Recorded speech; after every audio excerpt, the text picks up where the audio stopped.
Today, we're diving into one of the most fascinating and, let's be honest, controversial texts ever written, the Book of Revelation. For centuries, it's captivated and, terrified readers. But what if we could read it not as some secret code for today's headlines, but as the powerful piece of ancient literature it actually is?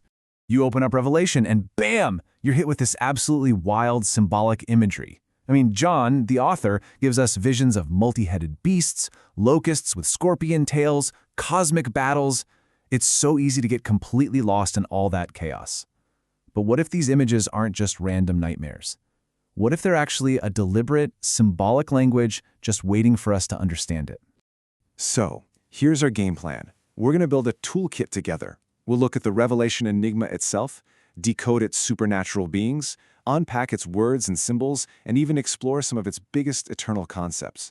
By the time we're done, you're going to have a totally new lens for reading this incredible book. So, let's jump right in. To get started, we need a little shift in our mindset. The approach we're exploring is championed by scholars like the late Dr. Michael Heiser, and they argue that instead of trying to match all these symbols to modern events, we should try to read Revelation the way its original audience would have, using the literary and cultural context of the first century. And really, that's our whole goal here. This isn't about me telling you exactly what every single thing in Revelation means. It's about giving you the tools, the keys, if you will, to start unlocking its meaning on your own terms, by understanding the methods scholars use for interpretation.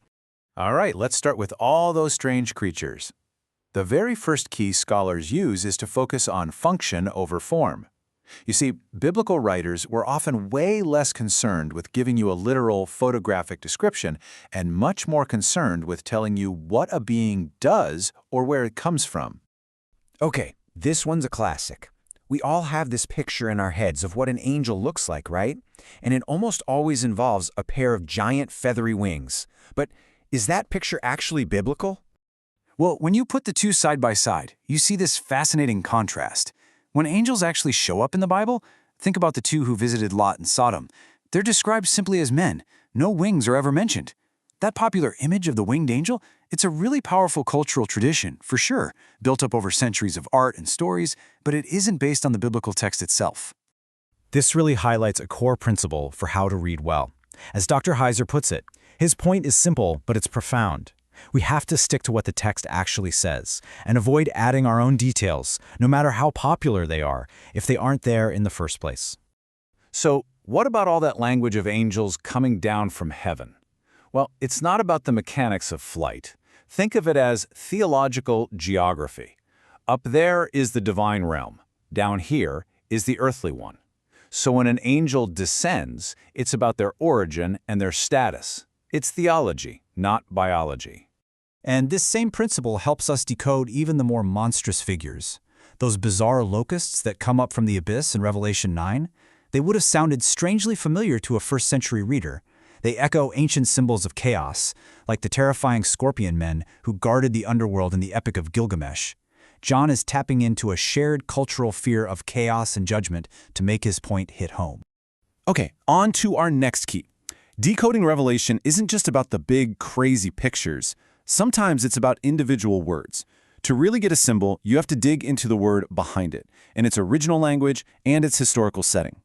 Let's take the first horseman of the apocalypse. The text says the rider on the white horse had a bow, and the Greek word here is toxon. Now, to really understand what that single word implies, a simple dictionary isn't enough. Scholars have to become like historical detectives. And here's how that detective work actually plays out. You start with the word itself, toxon. Then you have to dive into sources outside the Bible, like studies of ancient warfare, or even paintings on Greek vases. You find out that the toxon was a common weapon, and it was even used in a kind of citizenship training for young Greek men.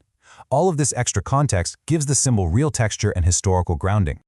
Now, some people get really hung up on the fact that the text mentions a bow, but it never mentions any arrows. But Dr. Heiser offers a perfect modern analogy here. If a news report says, the soldiers entered guns drawn, do you need them to explicitly mention that the guns had bullets? Of course not. The ammunition is just assumed. The focus is on the weapon and the threat it represents. Now, let's try applying these tools to something a little more abstract, big theological ideas. The same exact principles of careful reading and respecting the text apply whether we're talking about bows and arrows or life and death. All right, this is a big one. A lot of people assume that the Bible contrasts eternal life with something called eternal death. But does the text actually use that specific phrase? You might be surprised to hear this, but the answer is no. The exact phrase eternal death is not in the Bible. Instead, the biblical writers contrast eternal life with words like destruction, or that mysterious phrase from Revelation, the second death.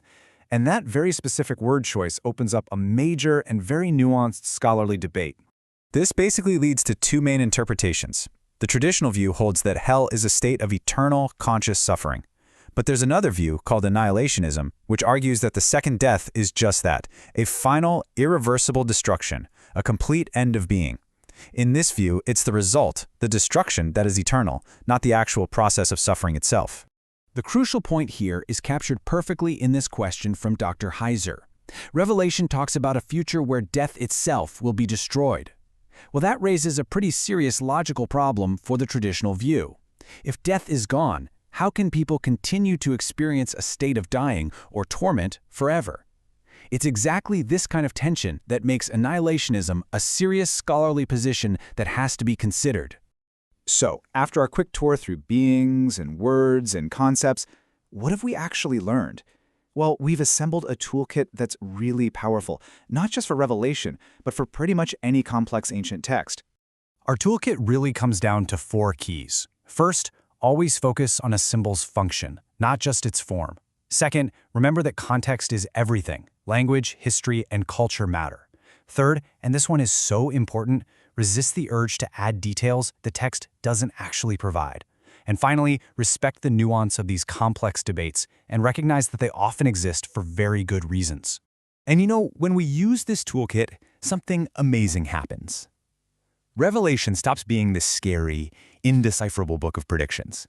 It transforms into what it actually is, a theologically rich, symbolically dense, and incredibly powerful piece of first-century resistance literature, written with immense skill. And this brings us to our final thought. These keys aren't just for Revelation. They are principles of good reading, of historical and literary empathy. They can help us understand any text from a world that is so different from our own. So the real question to leave with is this: what other ancient mysteries are out there, just waiting for you to unlock them?